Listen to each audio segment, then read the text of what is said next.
what's up everybody, Frank Valkyria, welcome to the channel. Yes, today we're doing a review of a Squid Game. First time I watched the first episode. I made it this far until last evening without knowing anything about this thing.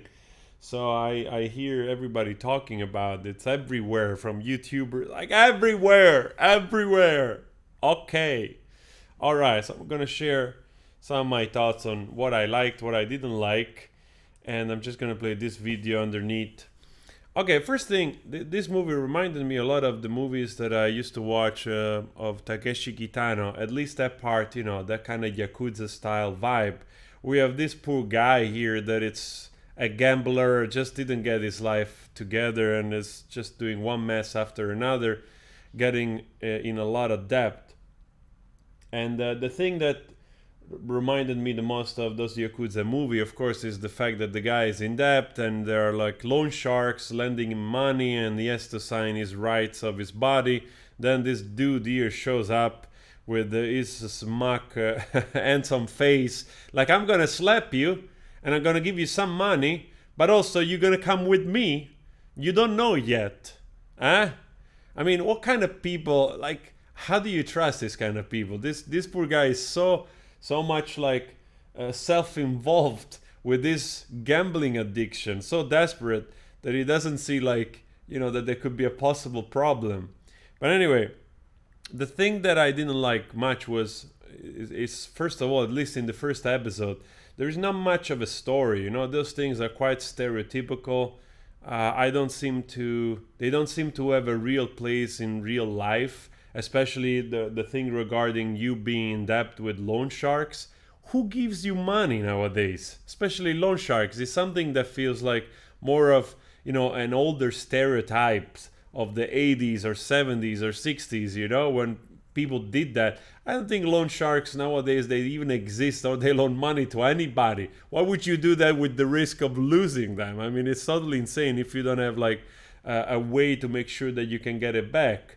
So, as if it was so easy just to take somebody and take a kidney, you know, without suffering any legal repercussion. You know what I mean? Like, so in that way, the story, it's a little bit like fantastical that you just have to accept it, you know? It's a gimmick to get here into this strange place where, for whatever reason, those people, they don't see each other. They've collected a whole bunch of poor people, desperate people, to play in this absurd game, which they're gonna get killed just like that, you know? And that's another part of the story where you just have to accept it. There is not much you can try to extrapolate in terms of meaning, because it's like, when does this happen? You know, it's like a sort of strange dystopian future where it makes no sense. You just have to believe in it.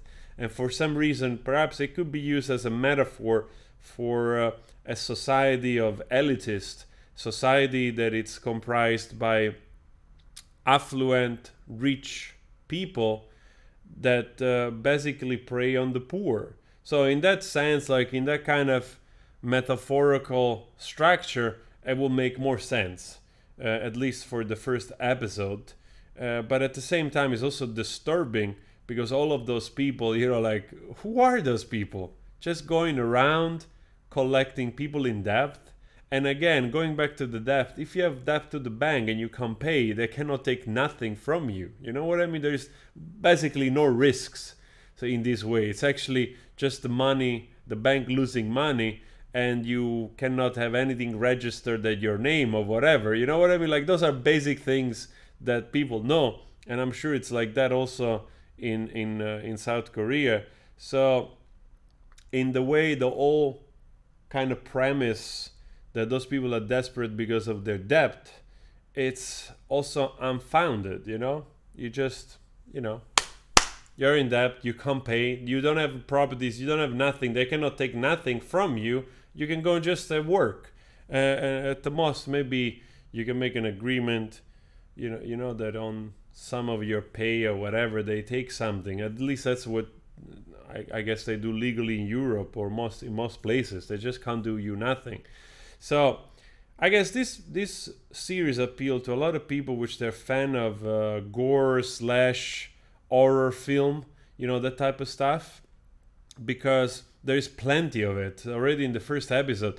This is all of a sudden you're confronted with this douchebag that enjoys putting poor people in a weird game and enjoys seeing them being shot, just with absolutely no empathy, absolutely with no sense.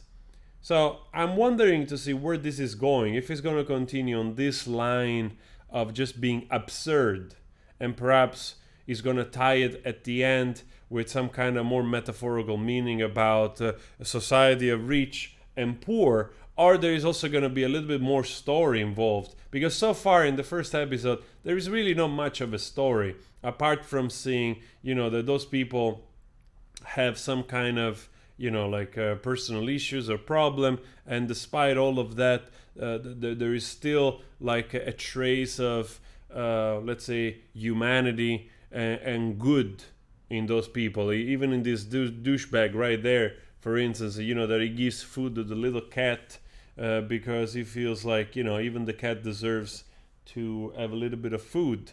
And in this scene right here, that gentleman just here helped putting at risk his own life to save the other douchebag.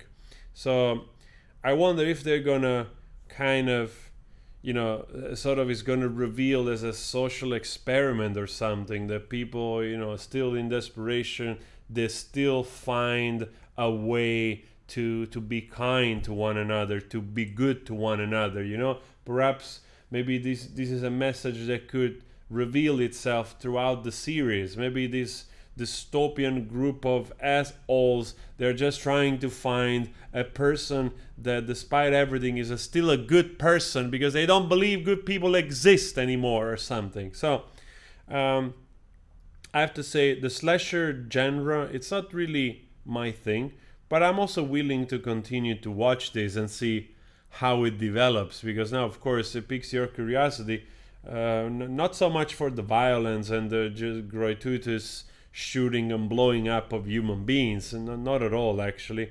And actually I also wonder how come it became so popular. Maybe because Halloween it's close by and everybody is into this kind of like Halloween mood. I wonder if this came out a little later, if it would have had the same impact. Now everybody's curious, even people which they're not necessarily fan of this genre of series, they're kind of curious to see the madness of this thing. So I will do also a review of the second episode. Let me know your thoughts. Don't spoil anything, of course, for me, because I still have like 6 or 7 episodes to go. I'll see you later in another one. Take care of yourself. Ciao.